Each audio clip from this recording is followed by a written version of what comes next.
Not my life, though, but if I was Aldo, I'd be fucking freaking out. Aldo, who's the champ forever, wants that rematch so bad. It ain't happening. Is he really retiring? No, he retired and then thought he was going to go do something else, and he was like, and that he thought the UFC was like, oh, okay, do your thing. And then he realized how tough those contracts is, and came back and was like, well, looks like I have to fight. Let's do it. You know, like, well, who's he going to fight? I don't know. The winner of Pettis and Holloway? Holloway's been knocking on the fucking door for a long time, man. 9 straight. How he doesn't? That's ridiculous. He just needs a bigger name. He needs to get more famous. That's the day and age we're in. He just has to get famous or get on the mic, talk some shit.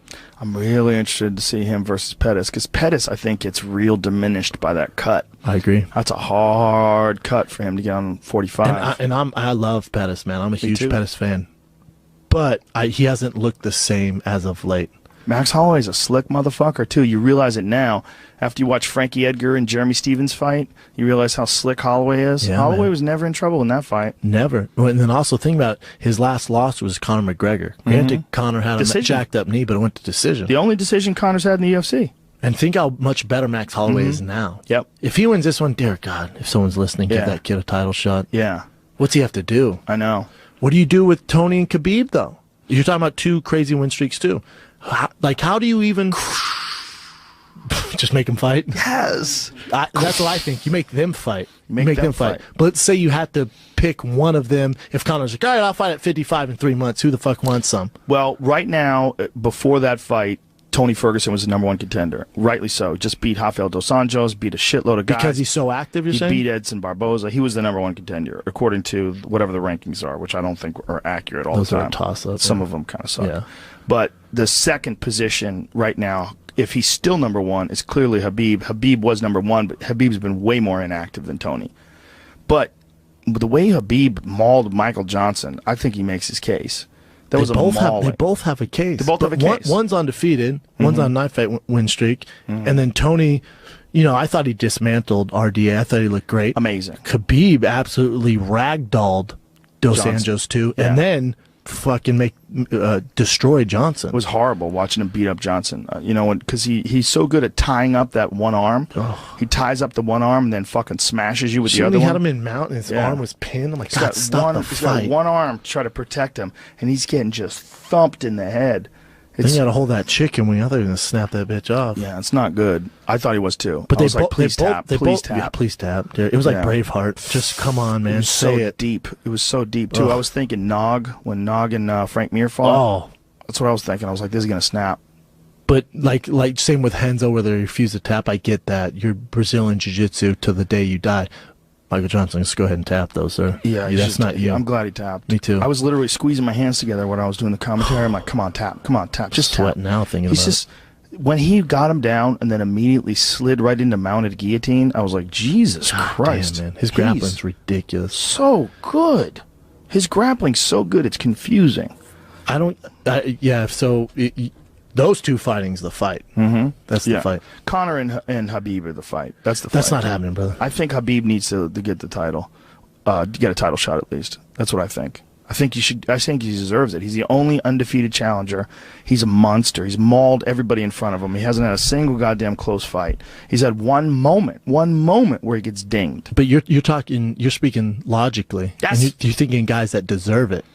Well, we're in entertainment, sir. Just the same way Conor leapfrogged everyone and got the title shot. Listen to what I'm saying to you right now. Ready? The UFC is about to go to Russia.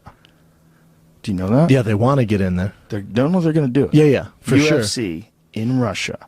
Conor McGregor versus Khabib Nurmagomedov. That's what I think is coming. Giant. Giant. There's a lot of Russians. Giant. Because Khabib got on the mic, right, and was like, you know how much bigger fucking Russia is than Ireland? Yeah. But he's not the same star. Well, here's the deal, though.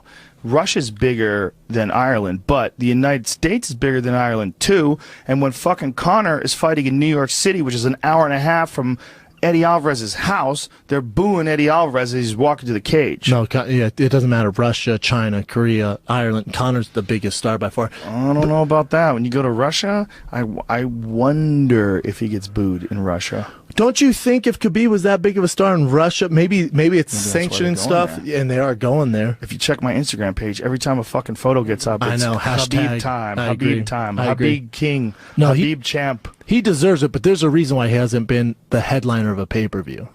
Maybe. In the States here. Maybe. Yeah, maybe. But he is a fucking monster, and he's a hero to the Russian MMA fans. Correct. This guy from Dagestan has been mauling everybody they put in front of him, and people think, and rightly so, that he's unjustly being kept from a title shot. We can't say he's been kept from a title shot when he's been injured for a long time. That's true, too. Who's keeping him from getting injured? The blame on AKA. That's not Conor's deal. That's true. But they did promise him this fight.